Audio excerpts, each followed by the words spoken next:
Hi there, Releasefire here, so I'm going to talk you through my LEGO Star Wars The Skywalker Saga Reap What You Solo walkthrough to give you all the mini kits, guide you through the challenges and all of the Kyper Bricks. As ever, hopefully the video helps you out. If it does, drop me a like below. But things start off with Rey and Finn, and you use Finn to be able to pull this, which will then allow you to transition over to Han Solo, who can use his scoundrel abilities to shoot out the device, and that'll send down the Rathnar blaster to Rey and Finn, and then you use Rey to be able to move all this around to press the button, and then with the conveyor belt in place, you can then move the Rathnar device to be able to send it up to Han Solo, who will then press the button, bring out the gun and shoot out the Rathnar, and then you can use BB-8 to make it through and up and around the corridor, and you'll find yourself at the top here, and that's one of the challenges, which is the high ground to find a high vantage point.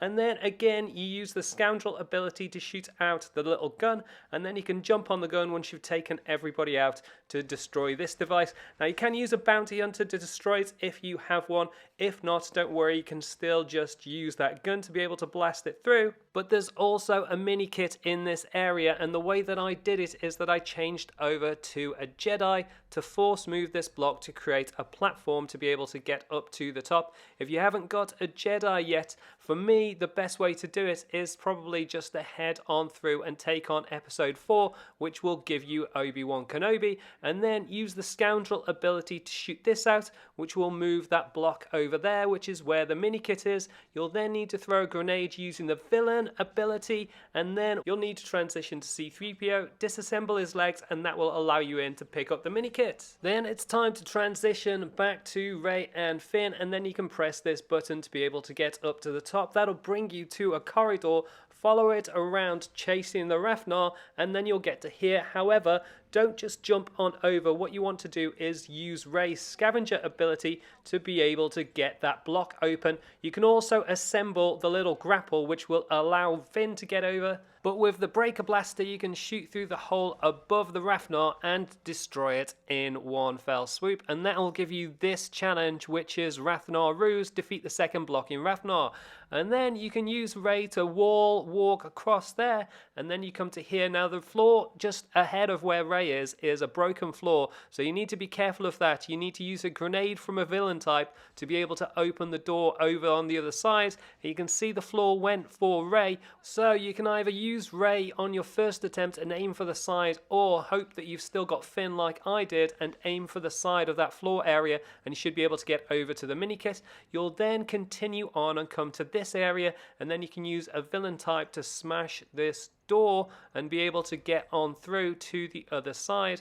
On the other side you'll find this button to press, which will allow you through into this section here. There's a load of enemies to take out, but after that you just pick up this power block and insert it in here, and that will allow you to press the button. But before you go, use BB-8 to open this block here, and then use Rey to assemble this weird controller thing, and then it allows you to ride on that and control the gun in the other room, which is another one of the challenges. So that's turret takeover done. There's also a block with this code on it, and what you need is triangle 7 and sideways R, and the code's just behind the blocks in the distance there, and that will open up this. You then need to use a bounty hunter type to smash that up. If you haven't got a bounty hunter yet, you can check out the video linked above, but that will give you another one of the mini kits, and then you use Rey to press the button, which will open up this device, which then when you transition back over to Han Solo's team, you can then use BB-8 to undo it. This will allow you through into this room where you can turn the middle device, and then you can open up to get the mini kit at the top. Now I did a really convoluted way of using force abilities to get C-3PO up there. However, I'm pretty sure you can just use the main device when you actually put it onto the machine. To activate it into a ladder, you should be able to put it either side to be able to get up and over to get the mini kit on the left hand side, and then transition it back over to the right hand side to be able to get up and through into the other room over here. And this is the last room, so make sure you've crunched enough of the studs to be able to get all of the 3 Kyper blocks at the top. You can see I needed one more. You can also use BB-8 to get in to get that mini kit in there, and then use BB-8 to activate this device, climb on up, and then you should be able to press the first of the buttons. To get the second button, you need to jump up these blocks in the corner and get up to the top. Wall run across here, and that'll get you over to the last of the buttons. However, you'll have to transition on your first go back to Rey to be able to do the wall run. You'll need to get her then to chase down the other Rathnar and save Finn, and then come on through to this room, and then she'll be able to do the wall run. You'll also then be able to use her to crunch for any studs you need. But that is everything you need to know about Lego Star Wars The Skywalker Saga Reap What You Solo. To give you all of the mini kits, challenges, and Kyper Bricks, like I said before, if the video helps you out, drop a like, subscribe with the link on the left hand side, and you can see more of my guide videos with the links on the right hand side.